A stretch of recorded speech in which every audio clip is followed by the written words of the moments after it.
राम राम मंडळी, कलम 302 विलॉग या आपल्या मराठी चॅनलमध्ये आपलं स्वागत आहे. नाथ महाराज म्हणतात, पुत्र होईल पित्याचा वैरी, भरतार सोडून दारोदार फिरतील नारी, असा शकून असा निराधारी.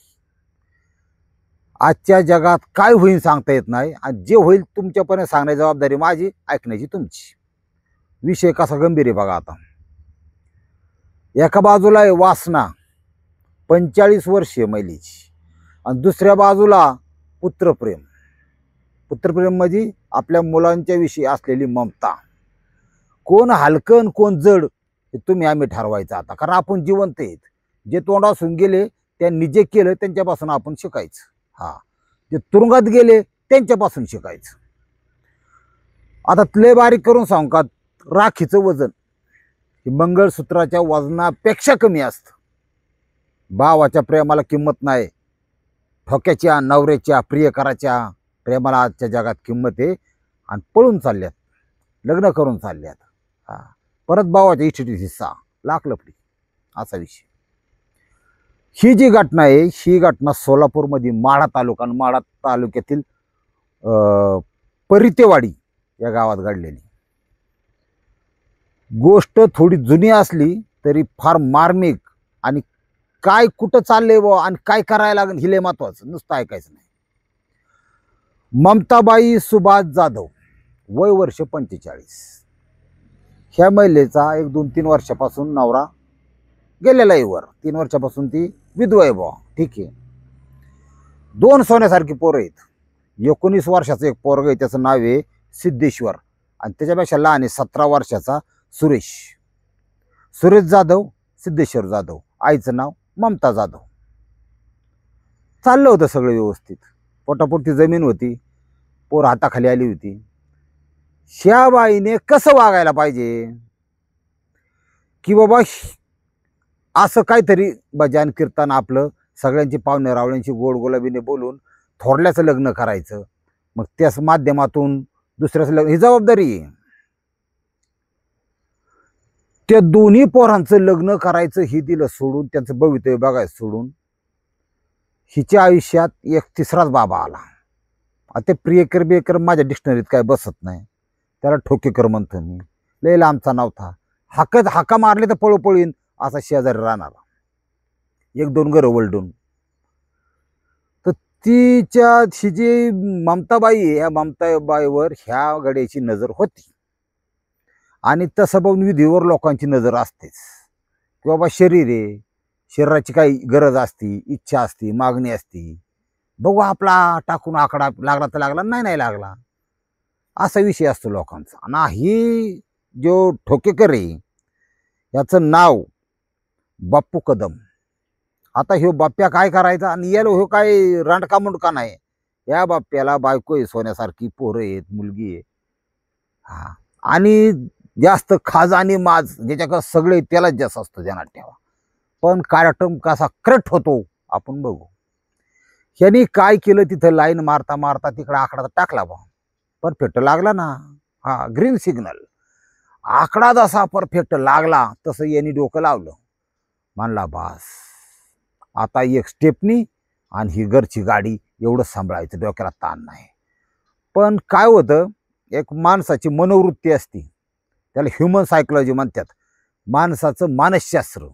ह्याचा सुद्धा अभ्यास करायचा कधी पण. तुम्ही आम्ही सारखीच आहेत. तुम्हाला माहिती आहे ना, आता आंघोळ करताना बारीक चिपळी असली, ती खाली पडली बा हातातून, आपण उचलून घेऊन ती रगडतोच हाता पायाला. असं काय नसतं, कोणी सेलिब्रिटी नसतं, काय नसतं, काय हमाम में सब नंगे है. मानसशास्त्र असं सांगतं की माणूस आहे ह्याच्यात कधी समाधान मानत नाही. बरे त्याच्याकडं सोनं असू द्या, त्याला प्लॅटिनमची अपेक्षा, त्याला हिरेची अपेक्षा, जे आहे त्याच्यात समाधान मानत नाही. आणि ही खरी मेक आहे एखाद्याचा कार्यक्रम करेक्ट होण्याची.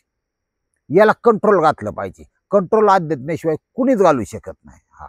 आणि तुम्हाला आतली गोष्ट सांगतो, ह्या कलियुगामध्ये परमेश्वर सर्वात लवकर पावतो. का?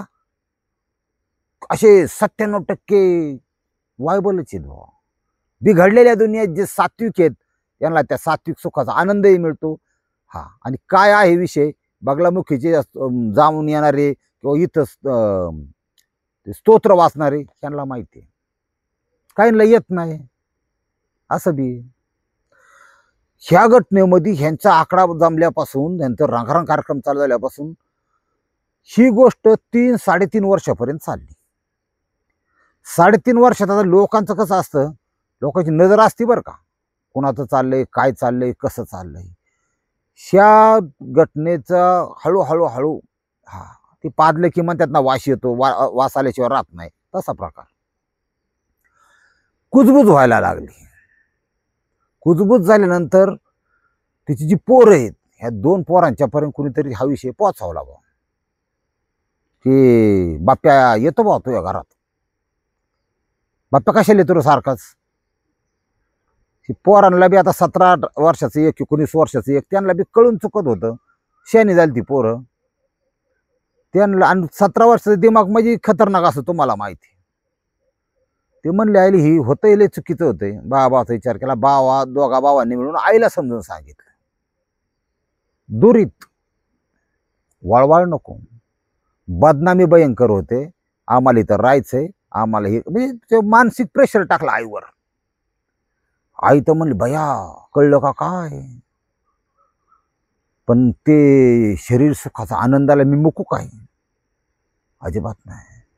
थोरलं आहे बरं का नियार शांत, आरसाड्यातलं, बारकले गाणेवानी बुवा. हा, हे कवा डंक मारी सांगता येत नाही, कारण ते रागीट होतं बारक सुरेश. तिने आपली गप काही दिवस गेले. आता हे कसं आहे, त्याचे टायमिंग ठरलेला असतो बघा. ही अखिल महाराष्ट्र आणि अखिल भारतीय ठोकेकर संघटना आणि बिनलाजा बाया ह्यांची ही संघटना, ह्यांचा गेम कुठं करायची, कशी करायची, कुठं सेफ आहे, हा, ज्याच्याकडं माल आहे त्याचा थोडा ताल वेगळा असतो. ती लॉज, जेवण असा विषय असतो. जे समजा कमी आहे, पैसा कमी आहे, कुठे एखादी खोली, कुठे फिरायला जा, तिकडंच डोंगर दर्यात, असं बी असतं. ज्याला बा अजिबातच काय नाही, रानावानात हे, गावठाणात हे, ऊसाची शेतं, तुरीची रानं, हा, दुपारचं कोण कुठं आहे, कोण कुठं आहे, दुपार ते जुळलेलं असं, तिकडं गाडी लावायची, तू तिकडं तुरीच्या रानात ये, शिरलं की शेरड्याने दुसऱ्याचं का खायना, बाई शिरली चिकडून, की कार्यक्रम तुम्हाला आतला कळायचा नाही. हा, खोंदाळू घेतात एकमेकाला, मग बाहेर निघतात. परत किती दिवसांनी काय सेटलमेंट असतं. ह्यांचे असं लपड, ही काय थांबली, काय दिवस शांत राहिली, परत कार्यक्रम चालू. ही बाप्पा कदम खुश, ही बाई खुश. आता ती बारक्या पोराच्या ही पार डोक्यावून गेलं. त्यांनी आता आई काय हानमारत करू शकत नाही, वायबल झाली. त्यांनी त्या आईला स्पष्ट शब्दात सांगितलं, हे बघ म्हणला, मी म्हणला आज जाईन 15 वर्ष, जन्मठेप लागून दे, नाही तर पळून जाईन घरातून, सापडायचंच नाही बा, पण ह्या बाप्या कदमचा काटा काढल्याशिवाय मी काय राहणार नाही. हा हा, मी कुऱ्हाडच घासून ठेवणार आहे आता, आणि याला तोडणार, मी तोडणार, रंगी हात पकडणार आणि मग तोडणार. त्या तडाक्यात रागाच्या भरात तू सुद्धा वाचशील का नाही मला माहित नाही भाऊ. असलं ती गरम डोक्याचं पोर. भया आता इथं पण मारा निघालं काय मा ठोक्याला. भयानी लगेच कॉन्टॅक्ट ठोक्याला. काहीतरी कर भाऊ, याचं हे तुला बी ठेवायचं नाही मला बी ठेवायचं नाही.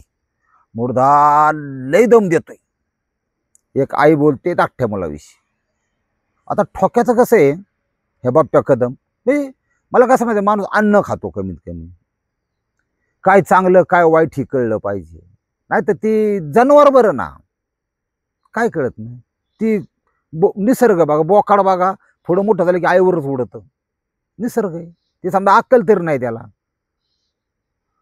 हा जो पोरगा आहे, ते पोराने दम दिल्यानंतर ह्या बाप्प्याने काय केलं, बायको हे पोरं हे संसार सगळे, तो म्हणला आईला ही तर काय आठपाना, आता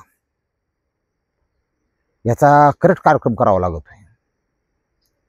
आणि कुणी मारला काय मारला ह्याच्यात त्याच्या आईची साथ देते का बघू आपण.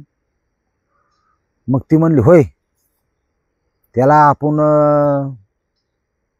कायमचा ह्या जगातून घालून बॉडी लांपास करून टाकू कुठतंही अज्ञातस्थळी, मदत देशील का?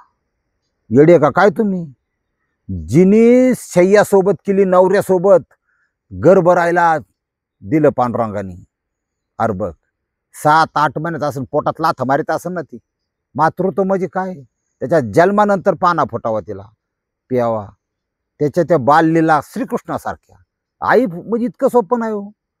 अनंत अशा माता आहेत, माझ्या संपर्कात सुद्धा बऱ्याच आया आहेत की पोटच्या पोरासाठी ते त्रास सहन, नवऱ्याची मारहाण, त्याची दारू, त्याची विकृत चाळे सहन करणाऱ्या सुद्धा महिला आहेत.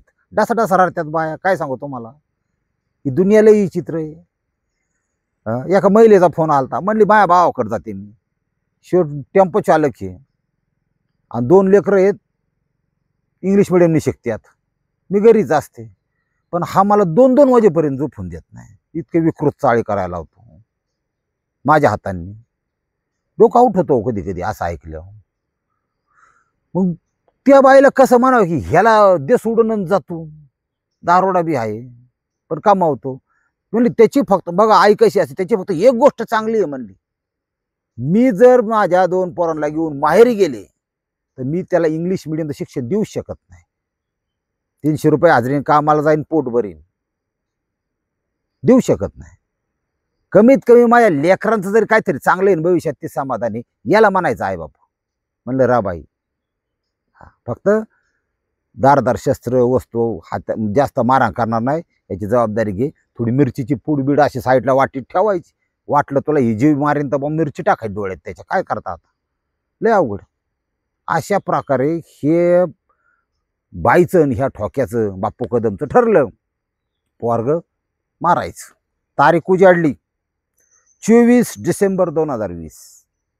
ह्या दिवशी ते पोरग झोपीत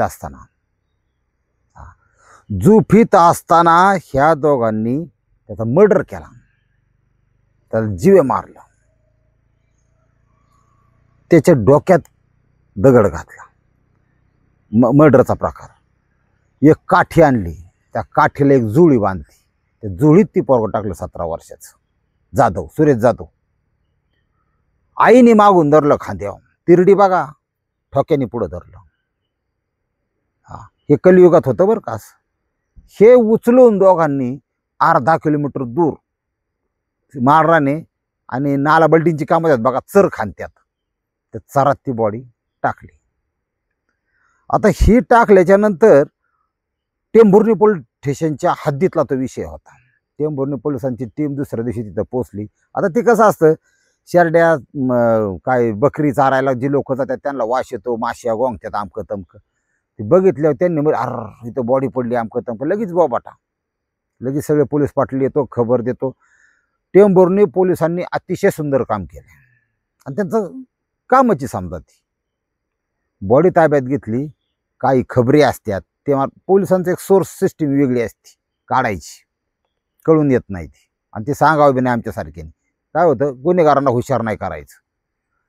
त्यांनी ती पकडलं होतं, ते कॉल डिटेल्स वगैरे सगळं दोघांचं, आणि गावात चर्चा होतीच, लपड होतं बा. मग आता काय माहिती, बाप्पे बी थोडं गाडपाट बोखाचं जे नेला असन बुवा, केलं असं यांनी, असं काय उडत कळल्यावर यांनी उचलली ना अशी रिपीट केली म्हणता नाद खोळा.